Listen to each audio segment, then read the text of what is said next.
Gente, bom dia, bem-vindos ao nosso Dose Diária de hoje. Como vocês estão por aí, tudo bem? Bom, então, hoje eu queria ler usar uma pergunta aqui que tem a ver com tudo que a gente está falando, assim, mais ou menos nas últimas semanas, no último mês, sei lá, que parece que a gente ficou na história do desejo, né?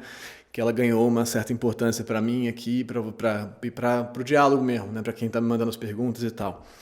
Então, eu vou ler essa pergunta que eu acho que ela vai servir para a gente meio que desfazer uma confusão que aconteceu com muitas outras perguntas que chegaram para mim, ou comentários, enfim.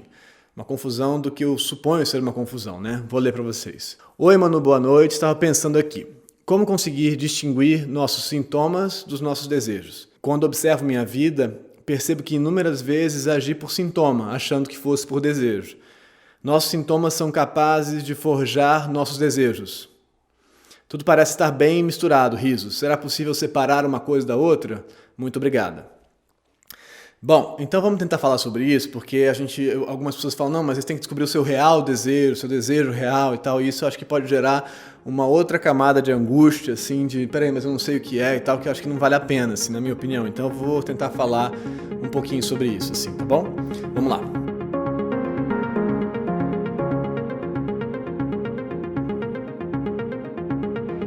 Bom, primeiro a gente teria que pensar o que a gente está chamando de sintoma, né? Sintoma, assim, no sentido, tudo vira sintoma, né? Qualquer sofrimento é sintoma. Ah, isso é um sintoma de tal outra coisa. Sintoma, pensando no sintoma no sentido da psicanálise, o sintoma é uma coisa específica lá, que é uma maneira que o sujeito inventa, acha, para lidar com uma certa situação, né? Então ele tem um desejo, por exemplo, que ele não quer admitir ou assumir ou vivenciar ou permitir que exista, então ele produz um sintoma que é uma certa substituição daquela ameaça interna, que é aquele desejo. Então ele produz, sei lá, uma fobia ou um pensamento obsessivo que retorna, então isso seria um sintoma. Mas não é qualquer sofrimento que é sintoma, no sentido da psicanálise, né? É diferente do sentido da coisa da medicina, que o sintoma são os traços lá que você analisa para formar um quadro de uma doença, né? Então tem tal sintoma. No sentido da psicanálise é uma coisa específica, né? É assim, vamos dizer, a maneira que o cara deu para dar conta daquela situação que ele tinha, né? É a maneira que ele encontrou, que aquela subjetividade, não conscientemente, mas que aquela subjetividade achou de sobreviver àquela ameaça interna, por exemplo, aquele desejo, né? Então a gente teria os sintomas, por exemplo, da conversão histérica, de uma paralisia histérica, de uma, sei lá, um desmaio, ou sintoma fóbico mesmo, bom, ou sintoma obsessivo, que você tem uma ideia que retorna, se eu não fizer isso, tal coisa vai acontecer e tal, que é o sintoma obsessivo clássico. Tá, beleza. Então, nesse sentido, o sintoma, ao contrário do que ele é no sentido médico, que ele é uma coisa que você elenca para fechar um diagnóstico, o sintoma, ele é, então, a maneira que aquele sujeito construiu, né? É uma espécie de construção da própria história dele, né? Uma maneira que ele achou. Isso na autoescrita é muito importante também. Então, o sintoma, ou o que ele apresenta ali como sintoma, ele vai servir para a gente descobrir coisas sobre aquela sua existência, né? Então o sintoma é um caminho para você elaborar pensamento, é um caminho para você pensar sobre. Então o lance não é se desfazer do sintoma nesse sentido, vamos recusar esse sintoma, não. O sintoma é uma representação dessa subjetividade, então ele é importante nesse sentido para a gente descobrir sobre aquela subjetividade. Bom, mas o sintoma não é, então a gente tem que conseguir diferenciar sintoma de sofrimento. O Freud fala sobre isso especificamente num texto que chama Inibição, Sintoma e Angústia, que é de 26, eu acho, posso botar aí embaixo, que é como ele vai definir a diferença entre o que é uma inibição no processo, o que é a angústia, que é esse troço que fica na gente, que não é um sintoma, né? E o que é o sintoma da estrutura neurótica específica. Então, não é qualquer sofrimento que é sintoma. Nessa definição da psicanálise, tá? Então, o sintoma é isso que diz sobre como que aquele sujeito está processando aquele problema, aquela encrenca lá que ele tem, aquele troço que está nele, aquele troço daquela estrutura dele específica. Bom, então, o sintoma diz pra gente sobre aquele sujeito. Tá, isso é uma coisa que entendemos, então, mais ou menos o que é um sintoma. O que é o sintoma dentro da lógica da psicanálise, tá?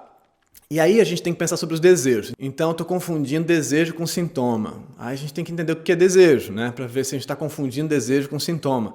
E se faria sentido pensar essa ideia de um desejo real ou um desejo sintomático, por exemplo. O que é o que parece um desejo, mas é um sintoma? O que é o real desejo? Bom, Se a gente considerar, de novo, na definição do Freud, que o desejo é um retorno, é um traço de memória a uma satisfação, então uma vontade de retorno a uma satisfação, então você tem lá uma marca de uma satisfação, de algum encontro com algum objeto no mundo, né? Uma marca original da satisfação do seio materno. Então o desejo é uma vontade de retornar a isso. Então o desejo é sempre esse retorno a alguma coisa. É uma memória, nesse sentido, o desejo é uma memória, uma lembrança inconsciente lá e tal. Então você vai remontar o seu desejo como vontade de reencontrar essa satisfação. Tudo bem. Então, nesse sentido, o desejo ele é sempre marcado pelo encontro com os objetos no mundo. Então, nesse sentido, ele nunca é puro. Veja, o desejo não é puro, é uma coisa que é o desejo em si.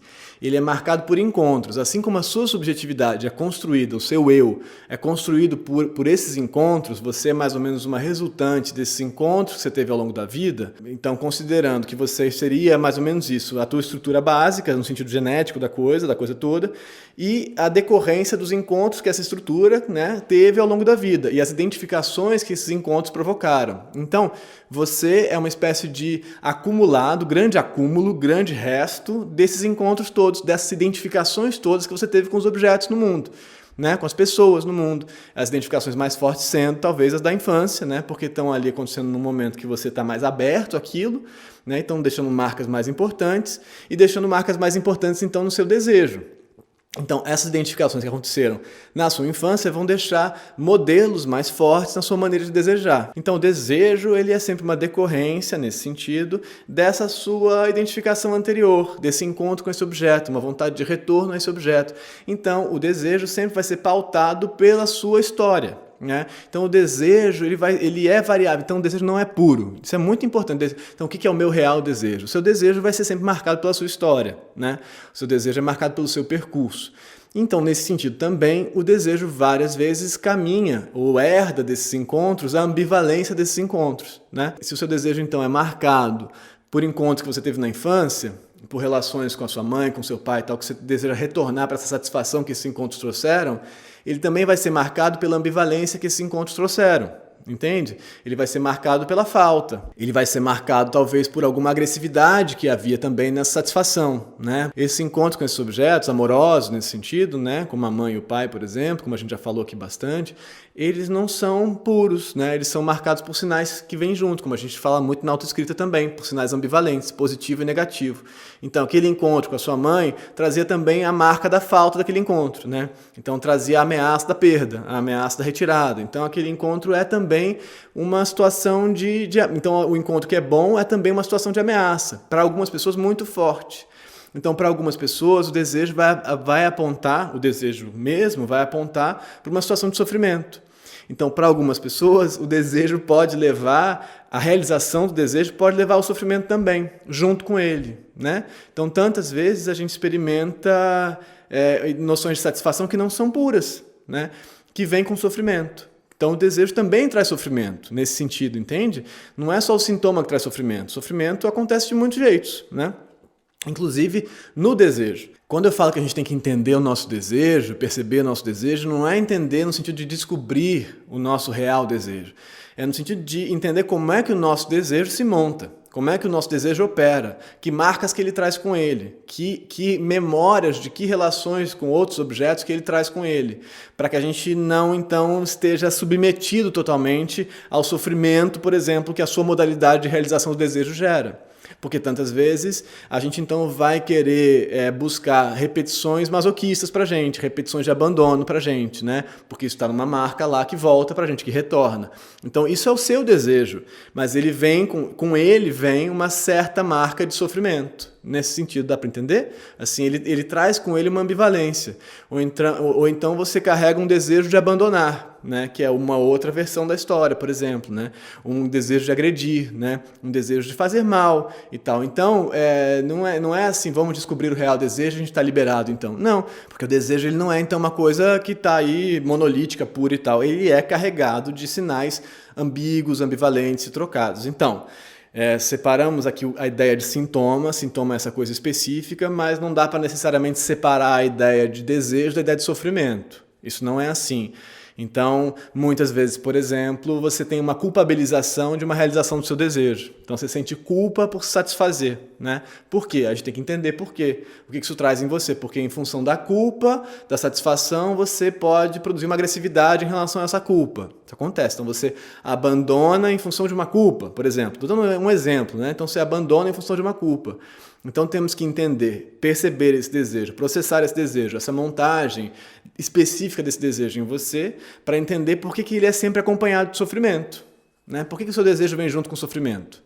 Então, nesse sentido, importa menos se é desejo ou se é sintoma, qual é a verdade dessa pergunta, entendeu? Dessa resposta. O que importa é conseguir vivenciar os seus desejos de maneira que eles acumulem menos sofrimento, menos tristeza, por exemplo, né? Menos culpa e menos sofrimento para o outro, para você.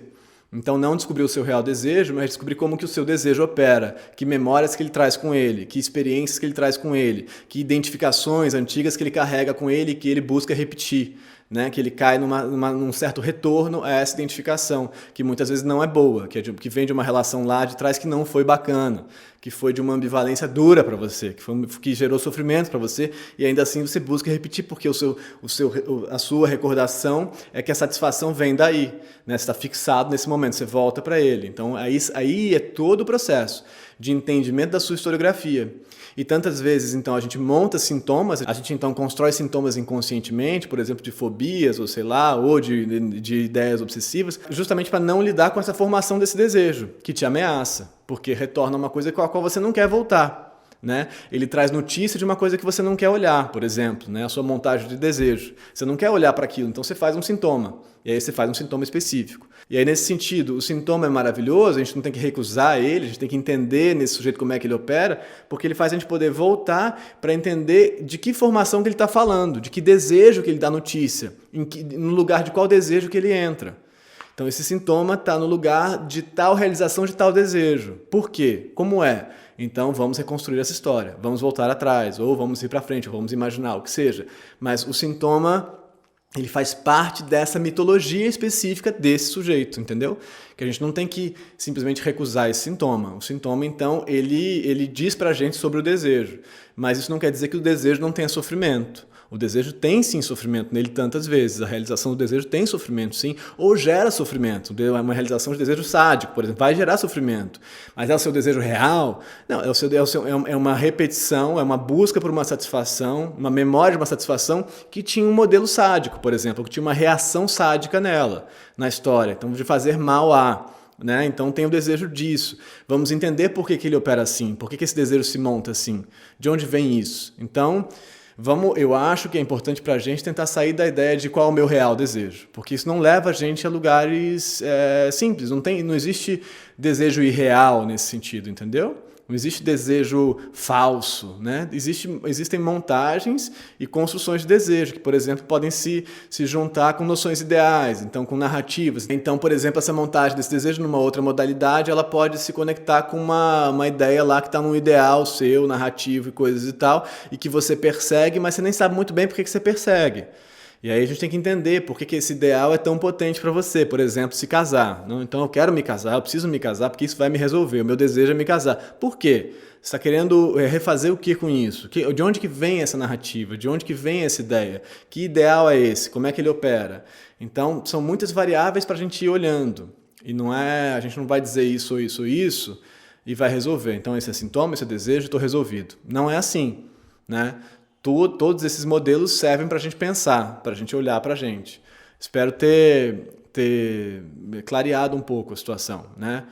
Eu acho que qualquer distinção que a gente faça desse jeito monolítico só gera sofrimento, porque na prática ela não se aplica. Você então percebe o seu desejo, mas ele também te traz sofrimento. E aí? Tá errado. Então não deve ser desejo, deve ser sintoma. Não, pode ser desejo. Desejo ambivalente, né? E assim segue. Dá para entender? O que vocês acham? Faz sentido? Gente, muito obrigado, se inscrevam no canal, curtam esse vídeo, compartilhem esse vídeo, mandem ele para alguém, talvez ele faça sentido para alguém, vai saber. E mandem perguntas aqui por baixo, pelos comentários, leiam os comentários, sempre falo isso, tenho dito sempre isso, leiam os comentários porque eles são super importantes. Me mandem perguntas por aqui pelos comentários ou pelo meu direct do Instagram também pode ser, se você quiser que só eu leia, tá bom? E aí a gente vai seguindo, amanhã eu volto com mais uma questão e mais uma tentativa de, sei lá, elaborar alguma coisa e seguir com essa conversa.